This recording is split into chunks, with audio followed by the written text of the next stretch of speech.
मस्त मौसूद चमचमीत डाळ खिचडी आणि त्याच्यावरती तुपाचा तडका.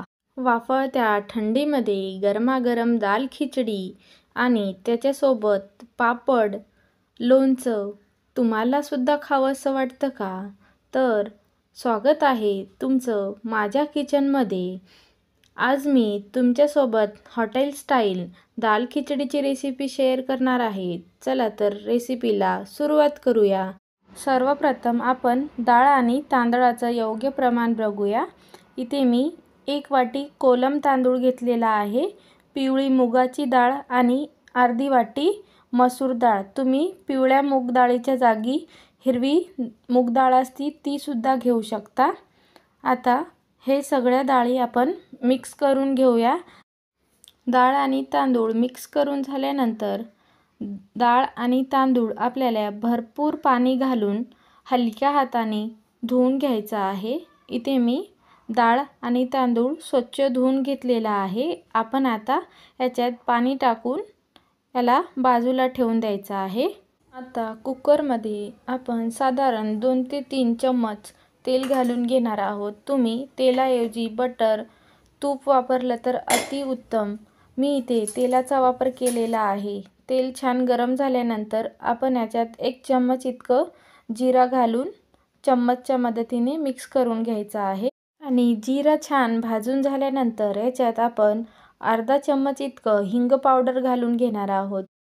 आता याच्यात काही कढीपत्त्याची पानं घालून घ्यायची आहे आणि त्याच्यानंतर 2 कापून घेतलेल्या हिरव्या मिरच्या पण घालून घ्यायच्या आहे. आणि आता हे सगळं आपल्याला छान परतून घ्यायचं आहे. याच्यात तुम्ही बारीक कापलेले लसूणाचे तुकडे पण घालू शकता, त्याच्याने टेस्ट खूप चांगली येते. आणि 1 बारीक चिरलेला कांदा पण घालून घेणार आहोत. आणि त्याच्यानंतर अर्धा बारीक केलेला टोमॅटो घालून आपल्याला हे सगळं एकत्र करून घ्यायचं आहे. आणि त्याच्यानंतर चवीपुरतं मीठ घालून घ्यायचं आहे. खिचडीसाठी जेवढं मीठ लागतं तेवढं या स्टेजवर घालून घ्यायचं आहे. तुम्ही तुमच्या चवीनुसार हे मीठ घाला. आता याच्यानंतर कापलेल्या काही भाज्या घालून घ्यायच्या आपल्याला. याच्यात मी बीन्स वापरलेला आहे, गाजर छोटे छोटे तुकडे करून आणि 1 बटाटा बारीक कापून घेतलेला आहे. तुम्ही तुमच्या आवडीनुसार भाज्या कमी किंवा जास्त करू शकता. आणि आता आपण हे सगळं परतून घ्यायचं आणि त्याच्यानंतर अर्धा चम्मच इतकं हळदी पावडर घालून घ्यायचं आहे. आणि त्याच्यानंतर आपण याच्यात अर्धा चम्मच इतकं लाल तिखट घालून घेणार आहोत आणि अर्धा चम्मच इतकं धने पावडर. आता हे सगळे मसाले आपण एकत्र मिक्स करून घ्यायचं आहे. इथे भाज्या नाही वापरल्या तरी चालेल, नुसतं मूग डाळ आणि तांदळाची खिचडीसुद्धा छान लागेल. आता आपण याच्यात भिजवलेला तांदूळ घालून घ्यायचा आहे आणि सगळं छान मिक्स करून घ्यायचं आहे.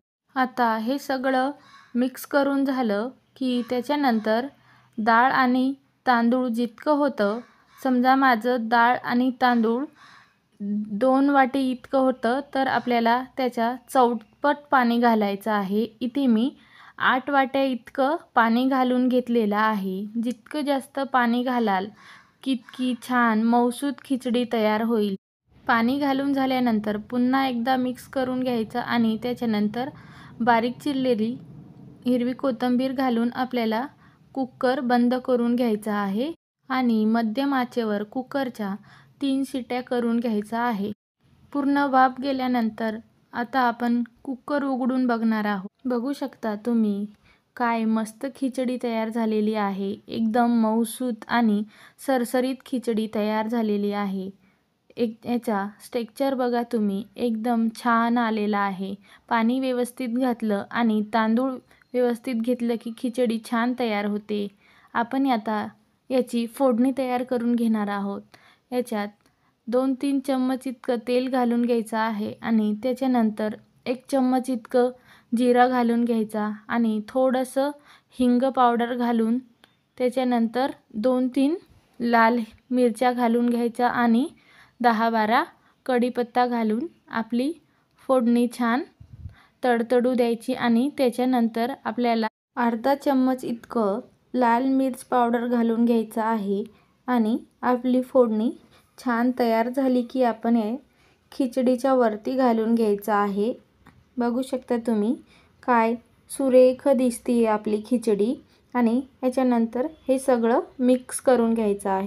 तर खिचडी कशी वाटली एकदा तुम्ही सुद्धा माझ्या या पद्धतीने खिचडी बनवून बघा आणि मला कमेंट करून सांगायला विसरू नका। त्याचबरोबर तुम्ही दाल खिचडी कोणत्या पद्धतीने बनवता ते सुद्धा नक्की सांगा। आता थंडीचे दिवस सुरू झालेले आहेत, तुम्ही सुद्धा ही दाल खिचडी नक्की बनवा आणि व्हिडिओ थोडा जरी आवडला असेल तर व्हिडिओला लाईक, शेअर आणि आपल्या चॅनलला सबस्क्राईब करायला अजिबात विसरू नका।